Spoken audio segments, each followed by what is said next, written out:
Hello, hello. Back at the garden. It is a gorgeous, gorgeous day. The wind has calmed down a little bit, enough for me to trust having my hat on. And I am just like trying not to think of the enormity of all I have to do and just chunk it down, chunk it down, chunk it down. You know, when you have something really big to do, I'm sure authors feel this way about writing a book. Or like if you're, doing any like big something. It could even be cleaning your house. I mean, whatever it is. And all you can think is, I'm here and I know that there's this like end place, but I can't imagine ever being there. That's where I am right now.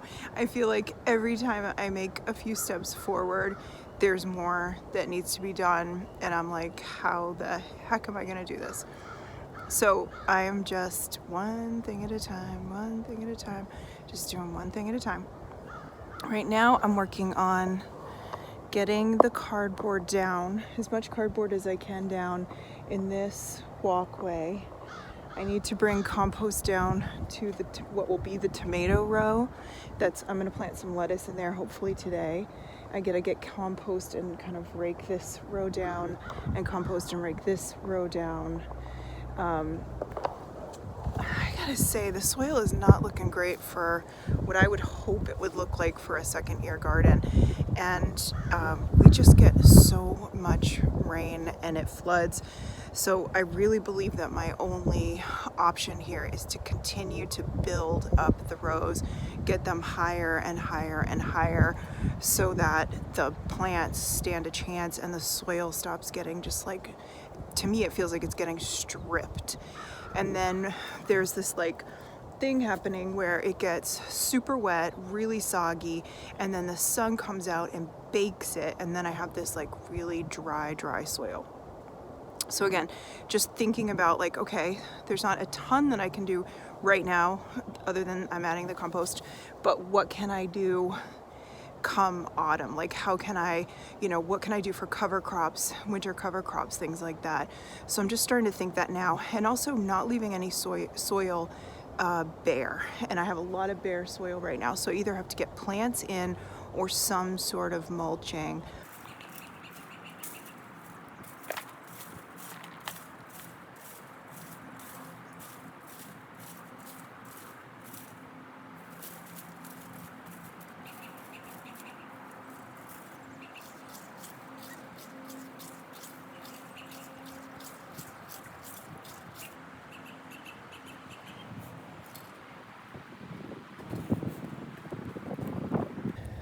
Well, we got the orchard planted.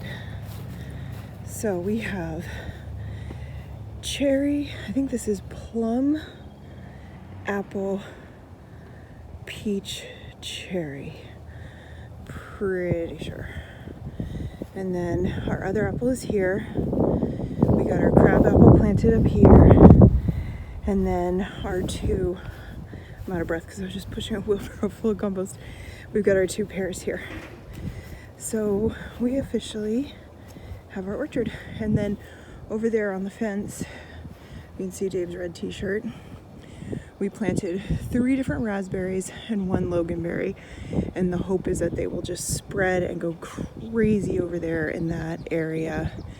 And I will probably have to cover them in some sort of like bug netting when they decide to fruit up. We have to deal with this whole section here under the sun porch where we just hid stuff during winter.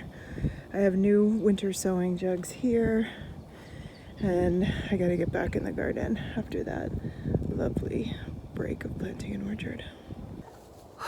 Well, one of the chicken just sneezed, so now I am convinced that they have bird flu, and here's why.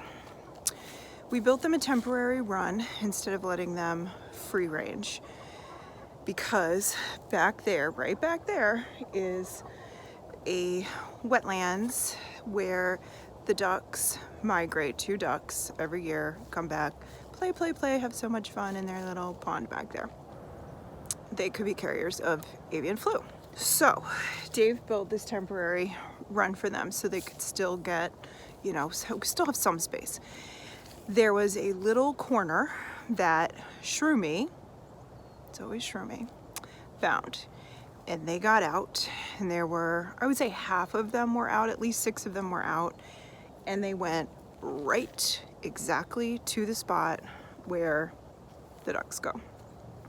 Now obviously it could get passed in other ways, but you know, you just don't basically want to take your chicken and dunk it in water where you think bird flu might be. Well, my chicken just did that for themselves. So that happened, and now I was just feeding them some worms, and because they can't really scavenge, you know, all over, and Foxy Lady, she sneezed, and that's the end of that story. I probably won't sleep tonight. All right, here's another story.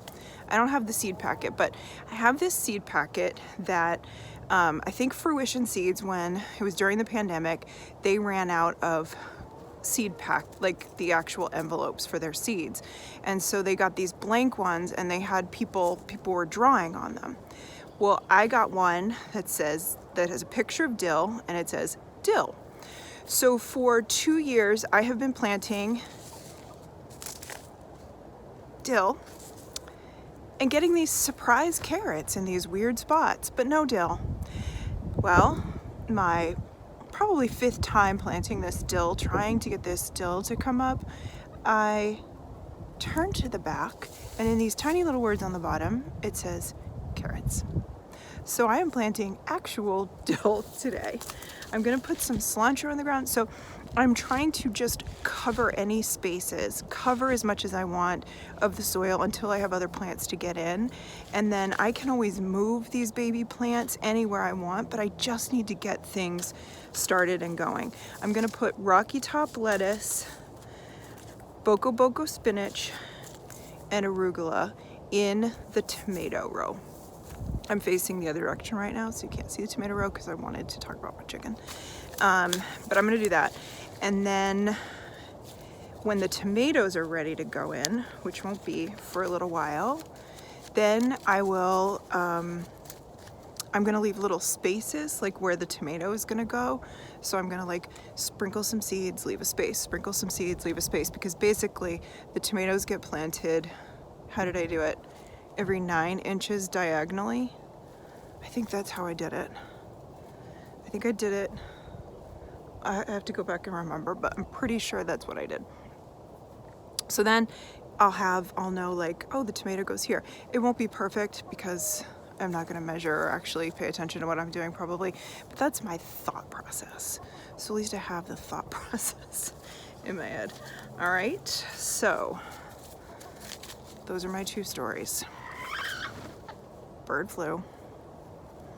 I will be so sad if these birds get bird flu after all we have gone through to keep them healthy, and also because I love them. All right, anyway. So basically operation 1 row, 1 walkway, one at a time. I'm standing in the like zone that still needs to get done, but I just realized on this side of the garden, which is admittedly the small rows, but whatever, there's only 2. There will be only 2 left to do. 2 left to do once I get this last wheelbarrow of compost put on the rows. And that feels amazing. Plus we planted an orchard today. I mean, it's a good day.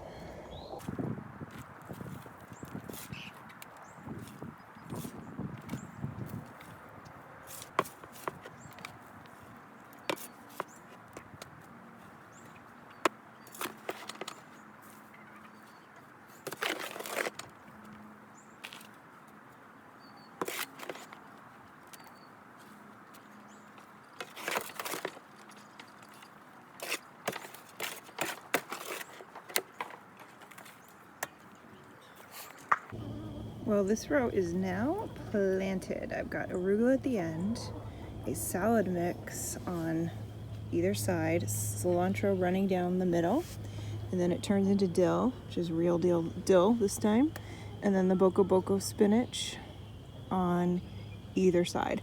And because the seeds are so tiny, I decided just to densely plant it. And then I figure when I go to plant tomatoes, it may be... Camera died. Take two. Today was a lot of fun. It was a lot of fun because I'm starting to see where I'm headed. Dave was out in the garden with me, which always is so much fun to have some company outside. And he even filled up one wheelbarrow of compost. I hope you have a beautiful weekend. And as always, thank you for being here. Appreciate you.